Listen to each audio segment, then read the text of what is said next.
ਸਤਿ ਸ਼੍ਰੀ ਅਕਾਲ ਜੀ। ਮੈਂ ਲਵਪ੍ਰੀਤ ਕੌਰ ਹਾਜ਼ਰ ਹਾਂ ਜੀ ਪਰਮਜੀਤ ਕੌਰ ਪਰਮ ਦੁਆਰਾ ਲਿਖੀ ਗਈ ਅੱਜ ਦੀ ਕਹਾਣੀ ਲੈ ਕੇ। ਕਹਾਣੀ ਨੂੰ ਸ਼ੁਰੂ ਕਰਨ ਤੋਂ ਪਹਿਲਾਂ ਵੀਡੀਓ ਨੂੰ ਲਾਈਕ ਕਰ ਦਿਓ ਤੇ ਚੈਨਲ ਨੂੰ ਜ਼ਰੂਰ ਸਬਸਕ੍ਰਾਈਬ ਕਰ ਲਿਓ ਤੇ ਕਮੈਂਟ ਕਰਕੇ ਜ਼ਰੂਰ ਦੱਸਿਓ ਕਿ ਤੁਹਾਨੂੰ ਕਹਾਣੀ ਕਿੱਦਾਂ ਦੀ ਲੱਗੀ। ਆਓ ਆਪਾਂ ਸ਼ੁਰੂ ਕਰਦੇ ਹਾਂ ਅੱਜ ਦੀ ਕਹਾਣੀ। ਰਾਮ ਲਾਲ ਸ਼ਹਿਰ ਵਿੱਚ ਛੋਟੀ ਜਿਹੀ ਕਰਿਆਨੇ ਦੀ ਦੁਕਾਨ ਚਲਾਉਂਦਾ ਸੀ। ਉਸ ਦੇ ਦੋ ਮੁੰਡੇ ਮਨੀਸ਼ ਤੇ ਵਿਕਾਸ ਸੀ, ਜੋ ਦੋਵੇਂ ਜ਼ਿਆਦਾ ਪੜ੍ਹੇ ਲਿਖੇ ਨਹੀਂ ਸੀ। ਉਹਨਾਂ ਨੇ ਰਾਮ ਲਾਲ ਦੀ ਦੁਕਾਨ ਸੰਭਾਲੀ ਹੋਈ ਸੀ। ਹਾਲਾਂਕਿ ਰਾਮ ਲਾਲ ਉਹਨਾਂ ਤੋਂ ਬਹੁਤਾ ਖੁਸ਼ ਨਹੀਂ ਸੀ ਤੇ ਅਕਸਰ ਕਹਿੰਦਾ ਰਹਿੰਦਾ, ਤੁਸੀਂ ਦੋਵੇਂ ਕੋਈ ਕੰਮ ਕਰ ਲਓ, ਦੁਕਾਨ ਮੈਂ ਸਾਂਭ ਲੈਣੀ ਆ। ਇੱਕੋ ਦੁਕਾਨ ਤੋਂ ਕਿੰਨੀ ਕੁ ਕਮਾਈ ਹੋ ਸਕਦੀ ਆ, ਇੱਦਾਂ ਜ਼ਿੰਦਗੀ ਨਹੀਂ ਨਿਕਲਣੀ। ਉਸ ਦੀ ਇਕਲੌਤੀ ਧੀ ਰੇਨੂ ਸੀ, ਜੋ 12ਵੀਂ ਜਮਾਤ ਵਿੱਚ ਪੜ੍ਹਦੀ ਸੀ। ਰਾਮ ਲਾਲ ਨੂੰ ਉਸ 'ਤੇ ਬੜਾ ਮਾਣ ਸੀ। ਉਸ ਨੂੰ ਲੱਗਦਾ ਸੀ ਕਿ ਉਸ ਦੀ ਧੀ ਉਸ ਦੇ ਚੰਗੇ ਕਰਮਾਂ ਦਾ ਫਲ ਹੈ। ਰੇਨੂ ਦੇ ਪੇਪਰ ਹੋ ਚੁੱਕੇ ਸੀ। ਉਸਨੇ 12ਵੀਂ 99% ਨੰਬਰਾਂ ਨਾਲ ਕੀਤੀ ਤੇ ਉਹ ਅਕਸਰ ਵਿਦੇਸ਼ ਜਾ ਕੇ ਪੜ੍ਹਨ ਦੀਆਂ ਗੱਲਾਂ ਕਰਦੀ ਸੀ। ਵਰਮਾ ਜੀ ਉਹਨਾਂ ਪੜੋਸੀ ਰੇਨੂ ਨੂੰ ਆਪਣੀ ਧੀ ਸਮਝ ਕੇ ਅਕਸਰ ਦਿਸ਼ਾ ਨਿਰਦੇਸ਼ ਦਿੰਦੇ ਰਹਿੰਦੇ ਸੀ। ਪਰ ਰਾਮ ਲਾਲ ਕਹਿੰਦਾ ਸੀ, ਪੜ੍ਹ ਜਿੰਨਾ ਮਰਜ਼ੀ ਪੁੱਤ, ਪਰ ਬਾਹਰ ਦੀ ਗੱਲ ਨਾ ਕਰੀ। ਬੜੇ ਲਾਲਚੀ ਹੋ ਗਏ ਨੇ ਅੱਜ ਕੱਲ੍ਹ ਦੇ ਮਾਪੇ, ਪੈਸੇ ਪਿੱਛੇ ਇਕੱਲੀਆਂ ਧੀਆਂ ਬਾਹਰ ਭੇਜ ਦਿੰਦੇ ਨੇ। ਪਹਿਲਾਂ ਸਮਾਂ ਸੀ ਕਿ ਜੇ ਧੀ ਜਵਾਨ ਹੋ ਜਾਂਦੀ ਤਾਂ ਲੋਕੀ ਰਿਸ਼ਤੇਦਾਰਾਂ ਕੋਲ ਨਹੀਂ ਸੀ ਛੱਡਦੇ। ਰਾਮ ਲਾਲ ਬੜਾ ਰੂੜੀਵਾਦੀ ਵਿਚਾਰਾਂ ਦਾ ਸੀ, ਪਰ ਧੀ ਨੂੰ ਬਹੁਤ ਪਿਆਰ ਕਰਦਾ ਸੀ। ਰੇਨੂ ਨੇ ਵਰਮਾ ਜੀ ਨੂੰ ਕਹਿ ਕੇ ਵਿਦੇਸ਼ ਜਾਣ ਵਾਲੀ ਗੱਲ ਮਨਾ ਹੀ ਲਈ। ਰੇਨੂ ਆਸਟ੍ਰੇਲੀਆ ਜਾਣਾ ਚਾਹੁੰਦੀ ਸੀ। ਉਹ ਅਕਸਰ ਸਿਡਨੀ ਤੇ ਮੈਲਬੌਰਨ ਦੇ ਸੁਪਨੇ ਲੈਂਦੀ ਰਹਿੰਦੀ ਸੀ, ਪਰ ਰਾਮ ਲਾਲ ਨੇ ਕਿਹਾ ਕਿ ਉੱਥੇ ਆਪਣਾ ਕੋਈ ਜਾਣ ਪਹਿਚਾਣ ਵਾਲਾ ਵੀ ਨਹੀਂ, ਰਹੇਂਗੀ ਕਿਸ ਕੋਲ। ਮਨੀਸ਼ ਨੇ ਕਿਹਾ, ਪਾਪਾ, ਵਿਦੇਸ਼ 'ਚ ਕੋਈ ਸਾਰੀ ਜ਼ਿੰਦਗੀ ਨਹੀਂ ਰੱਖਦਾ ਕਿਸੇ ਨੂੰ, ਆਪਣੇ ਸਿਰ 'ਤੇ ਹੀ ਰਹਿਣਾ ਪੈਂਦਾ। ਜ਼ਿਆਦਾ ਤੋਂ ਜ਼ਿਆਦਾ ਮਹੀਨਾ ਰੱਖ ਲਵੇਗਾ ਅਗਲਾ। ਨਾਲੇ ਆਸਟ੍ਰੇਲੀਆ 'ਚ ਪੈਸੇ ਵੀ ਜ਼ਿਆਦਾ ਬਣਦੇ ਨੇ ਕੈਨੇਡਾ ਦੇ ਮੁਕਾਬਲੇ। ਵਰਮਾ ਜੀ ਨੇ ਰਾਮ ਲਾਲ ਨੂੰ ਤਸੱਲੀ ਦਿੱਤੀ, ਆਮ ਹੀ ਰਹਿੰਦੇ ਨੇ ਬੱਚੇ ਹੁਣ ਤਾਂ, ਤੂੰ ਫਿਕਰ ਨਾ ਕਰ। ਉਹ ਮੰਨ ਗਿਆ, ਪਰ ਰਾਮ ਲਾਲ ਦਿਲੋਂ ਖੁਸ਼ ਨਹੀਂ ਸੀ। ਰੇਨੂ ਨੇ ਆਈਲੈਟਸ ਵਿੱਚੋਂ 8 ਬੈਂਡ ਲੈ ਕੇ ਰਾਮ ਲਾਲ ਦਾ ਹੌਸਲਾ ਹੋਰ ਬੁਲੰਦ ਕਰ ਦਿੱਤਾ। ਰੇਨੂ ਨੇ ਕਿਹਾ, ਪਾਪਾ, ਮੈਂ ਤੁਹਾਨੂੰ ਪੁੱਤ ਹੀ ਬਣ ਕੇ ਦਿਖਾਵਾਂਗੀ। ਮੈਂ ਪੱਕੀ ਹੋ ਕੇ ਵੀਰੇ ਹੁਰਾਂ ਨੂੰ ਵੀ ਬੁਲਾ ਲੈਣਾ। ਰਾਮ ਲਾਲ ਨੇ ਰੇਨੂ ਦੀ ਫਾਈਲ ਤਿਆਰ ਕਰਵਾਈ ਤੇ 15 ਲੱਖ ਦਾ ਕਰਜ਼ਾ ਚੁੱਕ ਕੇ ਰੇਨੂ ਨੂੰ ਬਾਹਰ ਭੇਜ ਦਿੱਤਾ। ਜਹਾਜ਼ 'ਚ ਬੈਠੀ ਰੇਨੂ ਆਪਣੇ ਪਾਪਾ ਬਾਰੇ ਸੋਚ ਰਹੀ ਸੀ ਕਿ ਪਾਪਾ ਨੇ ਸਾਰੀ ਜ਼ਿੰਦਗੀ ਛੋਟੀ ਜਿਹੀ ਦੁਕਾਨ 'ਚ ਹੀ ਕੱਢ ਦਿੱਤੀ। ਉਹਨਾਂ ਨੇ ਦੁਕਾਨ ਲਈ ਕਰਜ਼ਾ ਨਾ ਲਿਆ, ਪਰ ਮੇਰੇ ਲਈ ਪਾਪਾ ਨੇ ਇੰਨਾ ਵੱਡਾ ਲੋਨ ਲੈ ਲਿਆ। ਪਾਪਾ, ਤੁਹਾਡੀ ਥਾਂ ਕੋਈ ਨਹੀਂ ਲੈ ਸਕਦਾ। ਉਸ ਦੀਆਂ ਅੱਖਾਂ ਅਣਵਹਾਏ ਹੰਝੂਆਂ ਨਾਲ ਭਰ ਗਈਆਂ।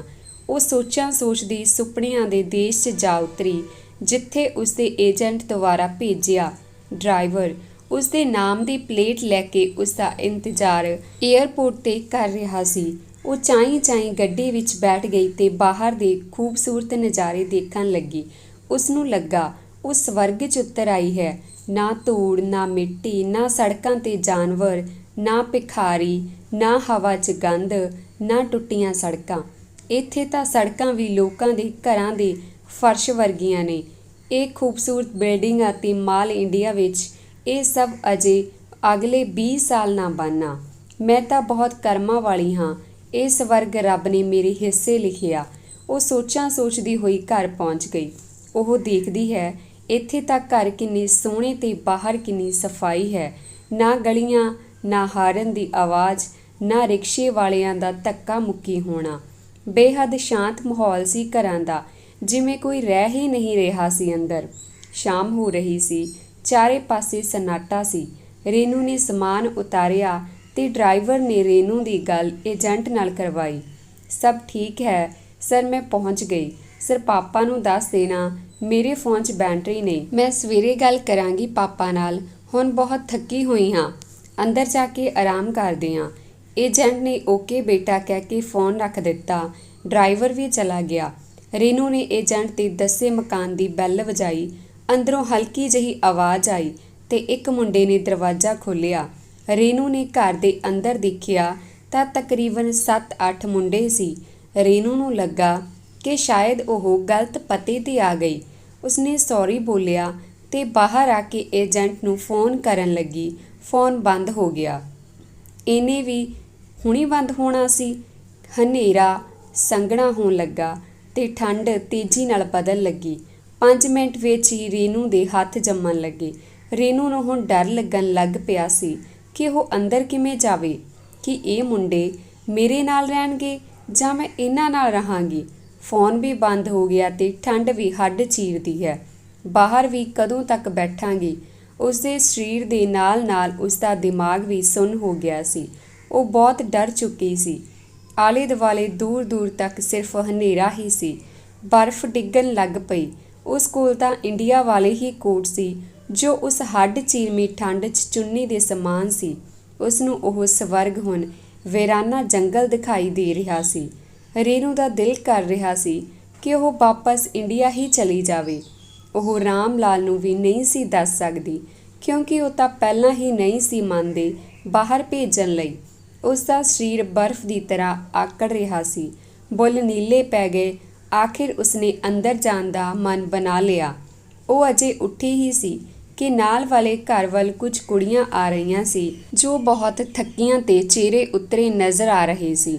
ਉਹ ਉਹਨਾਂ ਵੱਲ ਵਧੀ, ਪਰ ਉਹਨਾਂ 'ਚੋਂ ਸਿਰਫ ਇੱਕ ਕੁੜੀ ਨੇ ਹੀ ਉਸ ਵੱਲ ਧਿਆਨ ਦਿੱਤਾ। ਉਸਨੇ ਕਿਹਾ, ਹੈਲੋ, ਅੱਜ ਹੀ ਆਈ ਆਂ? ਸਵੇਰੇ ਮਿਲਦੇ ਆਂ ਫਿਰ। ਕੋਲ ਹੀ ਆਂ ਤੇਰੇ।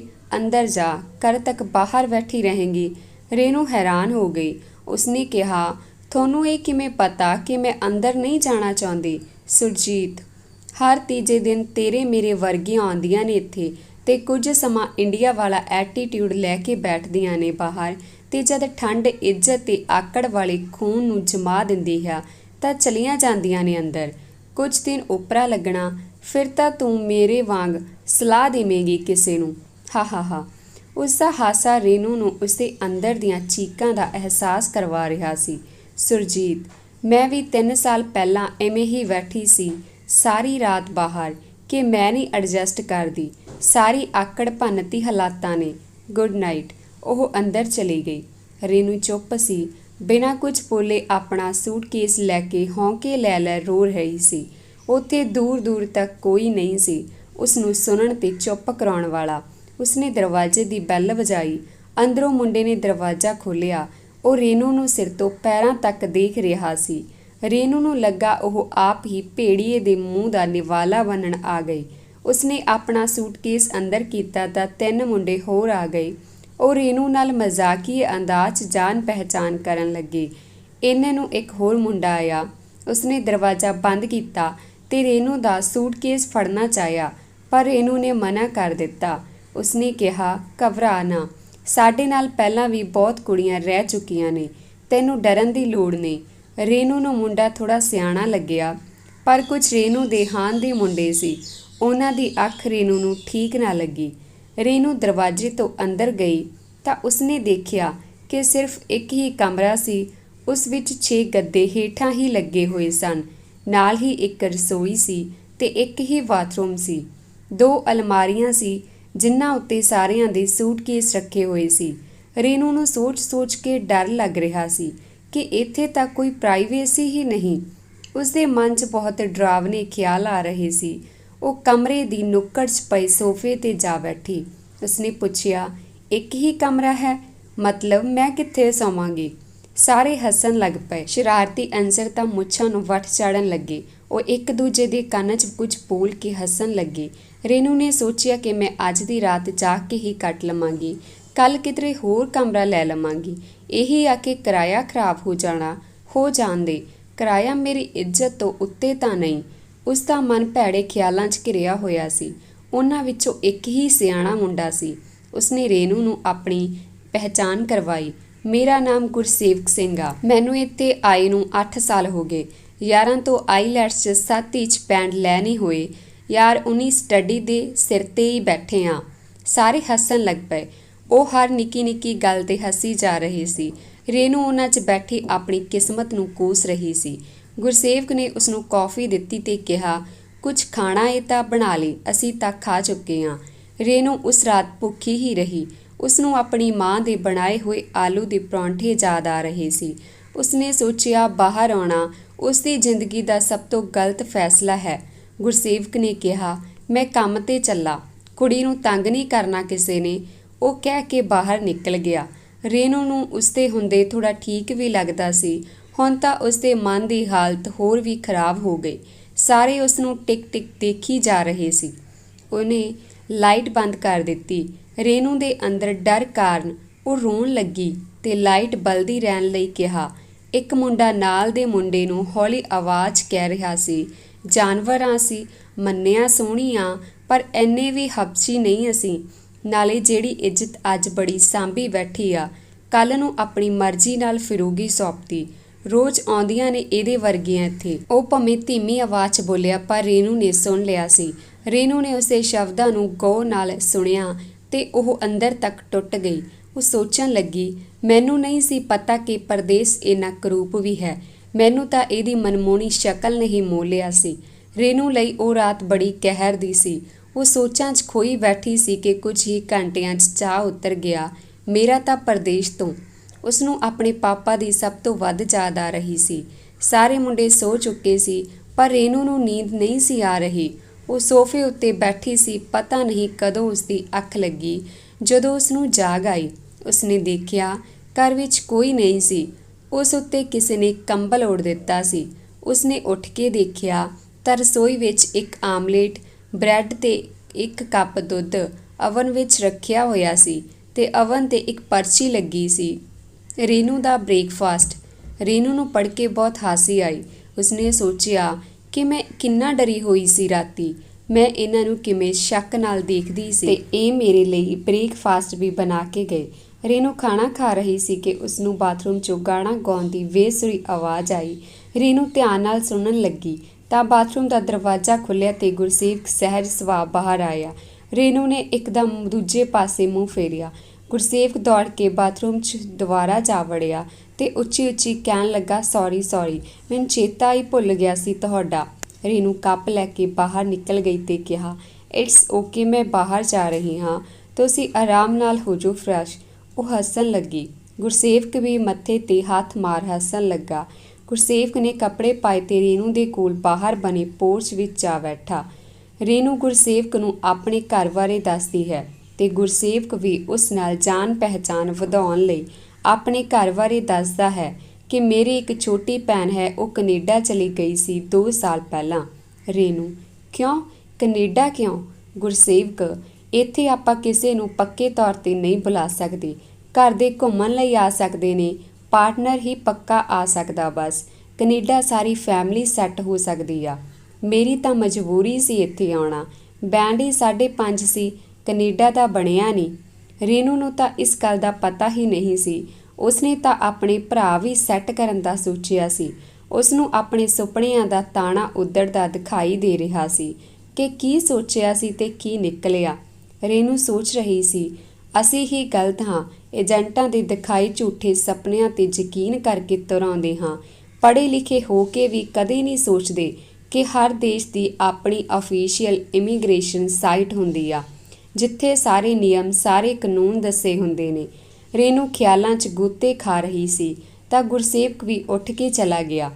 ਇਹਨੇ ਨੂੰ ਸੁਰਜੀਤ ਆਪਣੇ ਘਰ ਦੇ ਪੋਰਚ 'ਚ ਰੇਨੂ ਨੂੰ ਬੁਲਾਉਂਦੀ ਹੈ।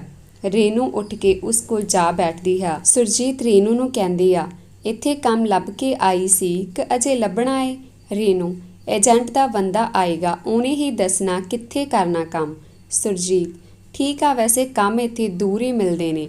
ਰੇਨੂ, ਤੁਸੀਂ ਕੀ ਕਰਦੇ ਹੋ? ਸੁਰਜੀਤ, ਮੈਂ ਕਈ ਜਗ੍ਹਾ ਕੰਮ ਕਰਦੀ ਹਾਂ। ਸਵੇਰੇ 4 ਵਜੇ ਚੱਲਦੀ ਹਾਂ ਘਰੋਂ, ਰਾਤੀ 11-12 ਵੱਜ ਜਾਂਦੇ ਨੇ। ਵੀਕਐਂਡ ਨੂੰ ਫੁੱਲ ਨਾਈਟ ਹੁੰਦੀ ਆ। ਰੇਨੂ, ਫਿਰ ਸੌਂਦੇ ਕਦੋਂ? ਹੈਰਾਨੀ ਨਾਲ ਸੁਰਜੀਤ, ਹਾਂ ਚੱਲਦਾ ਸਭ ਉਵੇਂ ਦੇ ਹੀ ਹੋ ਜਾਂਦੇ ਹਾਂ। ਇੰਨੇ ਨੂੰ ਉਹੀ ਡਰਾਈਵਰ ਆਉਂਦਾ ਜੋ ਰਾਤ ਨੂੰ ਰੇਨੂ ਨੂੰ ਛੱਡ ਕੇ ਗਿਆ ਸੀ। ਰੇਨੂ ਉਸ ਕੋਲ ਜਾਂਦੀ ਹੈ ਤੇ ਉਹ ਉਸ ਨੂੰ ਨਾਲ ਜਾਣ ਲਈ ਕਹਿੰਦਾ ਹੈ। ਰੇਨੂ ਚਲੀ ਜਾਂਦੀ ਆ। ਉਹ ਏਜੰਟ ਦਾ ਬੰਦਾ ਰੇਨੂ ਨੂੰ ਮਿਲਦਾ ਹੈ ਤੇ ਉਹ ਉਸ ਨੂੰ ਕੁਝ ਜ਼ਰੂਰੀ ਕਾਰਡ ਬਣਵਾਉਣ 'ਚ ਮਦਦ ਕਰ ਦਿੰਦਾ ਹੈ ਤੇ ਉਹ ਉਸ ਨੂੰ ਇੱਕ ਪੀਜ਼ਾ ਹੱਬ 'ਤੇ ਕੰਮ ਲਗਵਾ ਦਿੰਦਾ ਹੈ। ਸ਼ਾਮੀ ਰੇਨੂ ਵਾਪਸ ਆਉਂਦੀ ਆ। ਗੁਰਸੇਵਕ ਉਸ ਨੂੰ ਪੁੱਛਦਾ ਹੈ ਕਿ ਕਿਵੇਂ ਰਿਹਾ ਰੇਨੂ ਤੇਰਾ ਦਿਨ? ਰੇਨੂ, ਠੀਕ ਸੀ, ਕੰਮ ਬਹੁਤ ਦੂਰ ਹੈ, ਇੰਨੀ ਦੂਰੋਂ ਆਉਣਾ ਜਾਣਾ ਮੁਸ਼ਕਿਲ ਹੈ। ਇੰਨੇ ਨੂੰ ਸਾਰੇ ਮੁੰਡੇ ਘਰ ਆ ਗਏ। ਉਹ ਰੇਨੂ ਨੂੰ ਰੋਂਦੂ ਕਹਿ ਕੇ ਚਿੜਾ ਰਹੇ ਸੀ। ਰੇਨੂ ਹੱਸਣ ਲੱਗ ਪਈ। ਫਿਰ ਸਾਰਿਆਂ ਨੇ ਮਿਲ ਕੇ ਖਾਣਾ ਬਣਾਉਣਾ ਸ਼ੁਰੂ ਕਰ ਦਿੱਤਾ। ਕੋਈ ਪਿਆਜ਼ ਕੱਟਣ ਲੱਗਾ, ਕੋਈ ਸਬਜ਼ੀ, ਕੋਈ ਆਟਾ ਗੁੰਦ ਰਿਹਾ ਸੀ ਤੇ ਕੋਈ ਬਰਤਨ ਸਾਫ਼ ਕਰਨ ਲੱਗਾ। ਸਾਰੇ ਮਿਲ ਜੁਲ ਕੇ ਕੰਮ ਕਰ ਰਹੇ ਸੀ। ਰੇਨੂ ਵੀ ਉਹਨਾਂ ਦੀ ਮਦਦ ਕਰਨ ਲੱਗੀ। ਰੇਨੂ ਨੇ ਸਾਰਿਆਂ ਲਈ ਫੁਲਕੇ ਬਣਾਏ। ਸਾਰੇ ਜਾਣ-ਬੁੱਝ ਕੇ ਰੇਨੂ ਨੂੰ ਚਿੜਾ ਰਹੇ ਸੀ ਕਿ ਇਹ ਕਿਹੜੇ ਦੇਸ਼ ਦਾ ਨਕਸ਼ਾ ਏ। ਸਾਰਿਆਂ ਦੇ ਹਾਸੇ ਨੇ ਘਰ ਵਿੱਚ ਰੌਣਕ ਲਗਾ ਦਿੱਤੀ। ਰੇਨੂ ਸੋਚ ਰਹੀ ਸੀ ਕਿ ਸਾਰੇ ਮੁੰਡੇ ਗਲਤ ਨਹੀਂ ਹੁੰਦੇ। ਮੈਂ ਇਹਨਾਂ ਬਾਰੇ ਕਿੰਨਾ ਗਲਤ ਸੋਚਦੀ ਸੀ। ਰੇਨੂ ਦੇ ਹਾਣ ਦੇ ਮੁੰਡੇ ਉਸ ਨੂੰ ਜਾਣ-ਬੁੱਝ ਕੇ ਚਿੜਾਈ ਜਾ ਰਹੇ ਸੀ ਕਿ ਅੱਜ ਰਾਤ ਨੂੰ ਤੂੰ ਇੱਥੇ ਸੌ ਜੀ, ਨਾਲ ਹੱਸੀ ਜਾ ਰਹੇ ਸੀ ਕਿਉਂਕਿ ਰਾਤ ਨੂੰ ਸੌਣ ਵੇਲੇ ਰੇਨੂ ਦਾ ਵਰਤਾਓ ਉਹਨਾਂ ਨਾਲ ਅਜੀਬ ਸੀ। ਖਾਣਾ ਖਾ ਕੇ ਸਭ ਥੋੜੀ ਦੇਰ ਗੱਲਾਂ ਕਰਨ ਬੈਠੇ। ਉਹਨਾਂ ਨੇ ਇੱਕ ਦੂਜੇ ਦੇ ਪੁੱਠੇ ਨਾਮ ਰੱਖੇ ਹੋਏ ਸੀ ਤੇ ਉਹ ਰੇਨੂ ਨੂੰ ਦੱਸਣ ਲੱਗੇ, ਇਹਦਾ ਨਾਮ ਆ ਬੱਲੂ, ਇਹ ਆ ਜੱਗੀ ਤੇ ਇਹ ਆ ਡੌਲੀ। ਸਾਰੇ ਹੱਸਣ ਲੱਗ ਪਏ। ਰੇਨੂ, ਡੌਲੀ, ਇਹ ਤਾਂ ਕੁੜੀਆਂ ਵਾਲਾ ਹੈ। ਨਹੀਂ ਨਹੀਂ, ਮੇਰਾ ਨਾਮ ਜਸਦੀਪ ਹੈ। ਮੇਰੀ ਮੰਮੀ ਨਿੱਕੇ ਹੁੰਦੇ ਦੇ ਫਰੋਕ ਪਾ ਦਿੰਦੀ ਸੀ ਤੇ ਡੌਲੀ ਕਹਿੰਦੀ ਸੀ ਮੈਨੂੰ। ਉਹ ਹੱਸਣ ਲੱਗ ਪਏ। ਬੱਲੂ, ਰੇਨੂ ਤੈਨੂੰ ਔਖਾ ਤਾਂ ਲੱਗਣਾ ਇੱਥੇ, ਤੂੰ ਕੁੜੀਆਂ ਨਾਲ ਘਰ ਦੇਖ ਲੈ ਕਿਤੇ। ਰੇਨੂ, ਹਾਂ ਮੈਂ ਅੱਜ ਸੁਰਜੀਤ ਦੀਦੀ ਨੂੰ ਮਿਲੀ ਸੀ, ਦੇਖਦੀ ਹਾਂ ਉਹਨਾਂ ਨਾਲ ਹੀ ਐਡਜਸਟ ਹੋ ਜਾਵਾਂਗੀ। ਸੁਰਜੀਤ ਦਾ ਨਾਮ ਸੁਣ ਕੇ ਸਨਾਟਾ ਹੀ ਪੈ ਗਿਆ। ਸਾਰੇ ਸੌਣ ਲੱਗ ਪਏ। ਜਸ ਨੇ ਪੁੱਛਿਆ, ਲਾਈਟ ਬੰਦ ਕਰ ਦੇਵਾਂ ਰੇਨੂ? ਰੇਨੂ ਨੇ ਹਾਂ 'ਚ ਸਿਰ ਹਿਲਾ ਕੇ ਕਿਹਾ। ਰੇਨੂ ਸੋਫੇ 'ਤੇ ਸੌ ਗਈ। ਦੂਜੇ ਦਿਨ ਉਹਨਾਂ ਨੂੰ ਛੁੱਟੀ ਸੀ। ਉਹ ਘੁੰਮਣ ਜਾਣ ਲਈ ਕਹਿਣ ਲੱਗੀ। ਜੱਗੀ ਨੇ ਰੇਨੂ ਨੂੰ ਕਿਹਾ, ਤੂੰ ਵੀ ਚੱਲਣਾ ਏ? ਰੇਨੂ, ਨਾ। ਬਾਕੀ ਕਹਾਣੀ ਕੱਲ੍ਹ ਦੀ ਵੀਡੀਓ ਵਿੱਚ ਲੈ ਕੇ ਹਾਜ਼ਰ ਹੋਵਾਂਗੇ ਜੀ। ਕਹਾਣੀ ਸਵੇਰੇ 9:30 'ਤੇ ਅਪਲੋਡ ਕੀਤੀ ਜਾਵੇਗੀ। ਧੰਨਵਾਦ ਜੀ।